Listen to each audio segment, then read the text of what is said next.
ایک قبر کے کنارے بیٹھا اپنے آپ ہی مسکرا رہا تھا۔ مریم کے ساتھ گزرے حسین لمحے اس کے دماغ میں فلم کی طرح چل رہے تھے۔ وہ سارے خواب ایک ایک کر کے جینا چاہتے تھے، وہ جن کی حقیقت ہونے کا سلسلہ شروع ہو چکا تھا کہ اچانک ایک تیز ہارن کی آواز کے ساتھ اس کی مسکراہٹ اداسی میں بدل گئی اور سارے خواب ٹوٹ گئے۔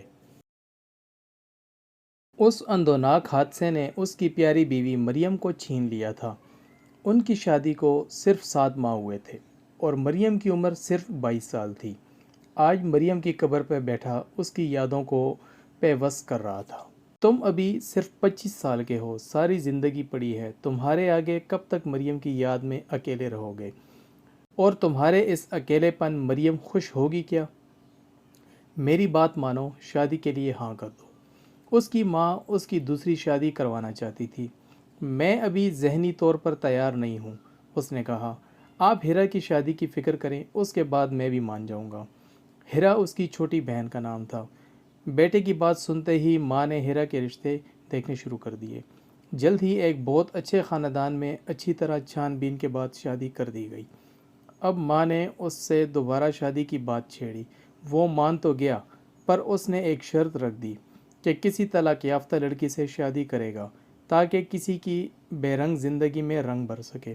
اور شرط سنتے ہی اس کی ماں کا رنگ غیر ہو گیا اور غصے سے لال پیلی ہو گئی۔ میں کسی آوارہ بد کردار لڑکی کو ہرگز اپنی بہو نہیں بناؤں گی۔ بھلے شریف لڑکی کو طلاق ہوتی ہے، طلاق تو تیز ترار فیتین اور آوارہ لڑکیوں کو ہوتی ہے۔ میں ہرگز کسی طلاق یافتہ کو گھر میں نہیں لاؤں گی۔ اب تو ماں بیٹے میں اسی بات پر ان بن رہنے لگی۔ وہ اپنی ماں کو سمجھاتا کہ ہمیشہ برائی لڑکی میں نہیں ہوتی، لڑکے بھی خراب ہو سکتے ہیں۔ اسی ان بن میں 18 مہینے کا عرصہ گزر گیا۔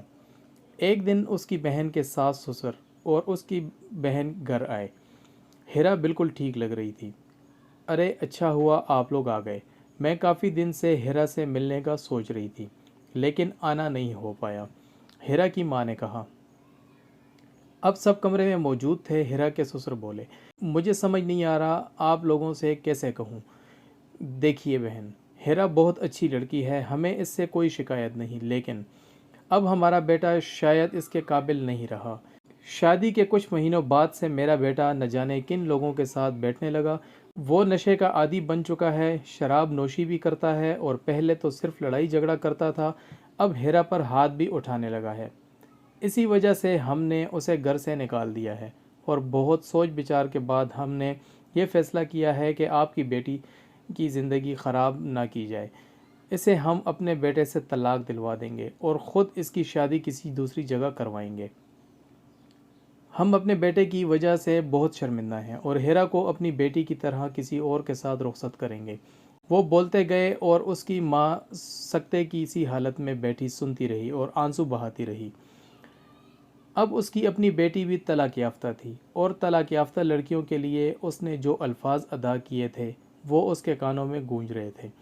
اب ماں کو سمجھ آ گیا تھا کہ بیٹا ٹھیک کہتا تھا، ہر بار لڑکی قصوروار نہیں ہوتی، چاہے جتنی بھی چھان بین کر لو، لڑکیوں کی شادی نصیب سے ہوتی ہے، ایک جوئے کی طرح، قسمت اچھی تو لڑکی خوشحال۔